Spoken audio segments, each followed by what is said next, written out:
আধুনিক মিসাইলগুলো কিভাবে কাজ করে?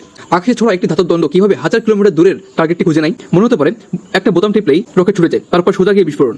বাস্তবে বিষয়টা তার চেয়ে অনেক বেশি জটিল, অনেক বেশি হিসাবী। একটি আধুনিক ক্ষেপণাস্ত্রকে বুঝতে হলে এটাকে 4টা ধাপে ভাগ করতে হবে: লঞ্চ, গাইডেন্স, ফ্লাইট, কন্ট্রোল এবং টার্গেট হিট। প্রথম ধাপ, লঞ্চ। ক্ষেপণাস্ত্রের পেছনে একটি শক্তিশালী প্রোপেলার্স সিস্টেম, সাধারণত রকেট ইঞ্জিন, জ্বালানি জলে প্রচন্ড গতিতে। এর জন্য গ্যাস বের হয়, আর নিউটনের 3টি সূত্র অনুযায়ী ক্ষেপণাস্ত্র সামনে ছড়ে যায়। কিছু ক্ষেপণাস্ত্র সলিড ফুয়েল ব্যবহার করে, যা দীর্ঘদিন সংরক্ষণ করা যায় এবং দ্রুত ছোড়া যায়।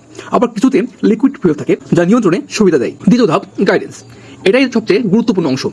আধুনিক ক্ষেপণাস্ত্র অন্ধ হয়ে ওড়ে না। এর ভিতরে থাকে initial navigation system, gyroscope, accelerometer, অনেক ক্ষেত্রে স্যাটেলাইট নেভিগেশন সিস্টেম যেমন জিপিএস ব্যবহার করা হয়। দূরপথের ক্ষেপণাস্ত্র মাঝপথে নিজের অবস্থান হিসাব করে বারবার পথ ঠিক করে নেয়। আর টার্গেটের কাছে পৌঁছালে অ্যাক্টিভ রাডার, ইনফ্রারেড সেন্সর বা লেজার চেকার চালু হয়। তখন এটি নিজেই লক্ষ্যবস্তু লক করে। তৃতীয় ধাপ, ফ্লাইট কন্ট্রোল। ক্ষেপণাস্ত্রের গায়ে ছোট ছোট ফিন বা কন্ট্রোল সারফেস থাকে। ভেতরের কম্পিউটার হিসাব করে বলে দেয় ডানে ঘুরবে নাকি বায়ে ঘুরবে, উচ্চতা কমাবে নাকি বাড়াবে। পুরো সময়টা একটি বাতাসের গতি, মধ্যাকর্ষণ এমনকি ঘূর্ণায়নের প্রভাবও হিসাব করে। 4 নম্বর ধাপ, টার্গেট হিট। টার্গেটে পৌঁছানোর আগেই ফিউজ সিস্টেম সক্রিয় হয়।